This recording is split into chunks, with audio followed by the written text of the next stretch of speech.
पाकिस्तान अफगानिस्तान, मेरे कुछ officer friend हैं जो रॉ में हैं या आईबी में हैं, उनसे जब मैं बातचीत करता हूं तो मुझे जानकारी मिलती है कि पाकिस्तान अफगानिस्तान का जो बॉर्डर इलाका है वहां से बड़ी संख्या में इस तरह के ऑपरेशंस होते हैं और स्मगलिंग होता है, खासतौर से ड्रग का, ब्लैक मनी का, जिसमें नकली नोट है।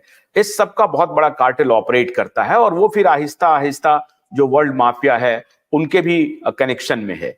तो वो कौन सा रूट है जो सबसे वल्नरेबल रूट है इंडिया वेरी के लिए? Rightly said, very rightly said, very rightly said आपका। I would appreciate your knowledge in this. ये जो मार्ग है अफगानिस्तान का, बेसिकली क्या होता है कि वहां पर बहुत बड़े पैमाने पे अफीम की उगत होती है। उसके बाद में बम्पर क्रॉप इस 2-3 साल से अफगानिस्तान के पास में हुआ है अफीम का। उसके बाद में ये by container, by road Iran जाता है। ईरान से फिर कंटेनर्स के द्वारा महाराष्ट्र में, मुंबई में, जैसे कि अलग अलग पोर्ट्स होते हैं, गुजरात के कुछ पोर्ट्स है, महाराष्ट्र के कुछ पोर्ट्स है, इलीगली वहां पर आते हैं। लेकिन मैं ये जरूर कहना चाहूंगा कि हमारी जो एजेंसीज है, हमारी जो Indian navy, Indian coast guard, DRI, ये बहुत ही ज्यादा सक्षम है। लोग भले ही कुछ भी इसका कोई रंग दे के फलाना केजी इतना 1000 किलो आता है, लेकिन पकड़ते एजेंसी ही है ना हमारी। ये थोड़ी ना कोई एजेंसी छोड़ती है, एजेंसी पकड़ती, बहुत मेहनत करके पकड़ती है और बहुत ही सक्षम है।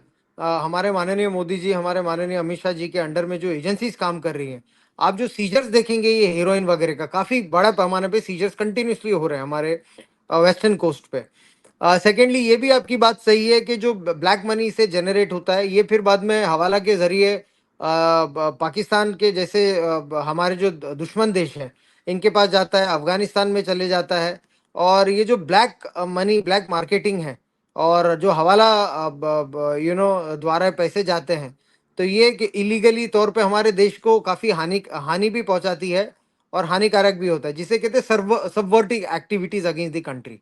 तो yes, narco terrorism is there and it is being dealt with our honorable PM साहब and our honorable home minister साहब very strict ये आप अभी जो नई सरकार आई 2014 में, आपका चूंकि अनुभव, आप आईआरएस ऑफिसर हैं और अलग अलग डिपार्टमेंट में काम कर रहे हैं, जो पुरानी सरकार थी, क्या पॉलिटिकल स्टैब्लिशमेंट के चेंज होने से जो परमानेंट इंस्टीट्यूशंस हैं, जो डिपार्टमेंट्स हैं, जैसे मान लीजिए कि कोस्ट गार्ड है या इनकम टैक्स है या आपका जो नारकोटिक्स डिपार्टमेंट है, उसमें कोई फर्क नहीं पड़ता है और वो एक रोबस्ट एक सिस्टम हमने क्रिएट किया हुआ है, और चाहे पॉलिटिकल पार्टीज किसी भी विचार की आए, लेकिन वो अपना काम करते रहता है। आपका अनुभव क्या कहता है? कोई ड्रास्टिक चेंज हुआ? बिल्कुल, मुझे यही कहना है कि जो देखिए, मैं एक आईआरएस ऑफिसर, तो पॉलिटिकल टिप्पणी कोई भी नहीं करना चाहूंगा कि पॉलिटिकल सेटअप के बारे में। सेकेंडली, मैं ये जरूर कहना चाहूंगा कि जिस हिसाब से आप देखेंगे हमारे पीएम साहब और हमारे होम मिनिस्टर साहब ने ओपन अटैक किया है नार्को टेररिज्म का, तो उससे कहीं ना कहीं देश में अभी इस इन 5-10 ईयर्स काफ़ी अवेयरनेस भी हुआ है, काफ़ी सीजर्स भी हुआ है और हमारे जैसे अधिकारी को काफ़ी फ्रीडम भी मिली थी इनके साथ लड़ने के लिए। लेकिन मैं ये भी कहना चाहूँगा कि यही सिस्टम में कुछ गलत प्रकार के लोग होते हैं, कुछ गंदे प्रकार के लोग होते हैं, जिनके पास में पावर होता है और ये फिर दे ट्राई टू मैनिपुलेट, जो मैंने देखा है। फैमिली ने मेरे झेला है, मैंने खुद झेला है इसे। और इस चीज़ को मैं कहूँगा कि मुझे ना ही कोई पश्चाताप है इस चीज़ का। और जिस प्रकार से अभी की लीडरशिप है राष्ट्र में, तो हमारे जैसे अधिकारी बेधड़क और सच्चाई के साथ काम कर सकते, इतनी कार्य क्षमता है हम में भी।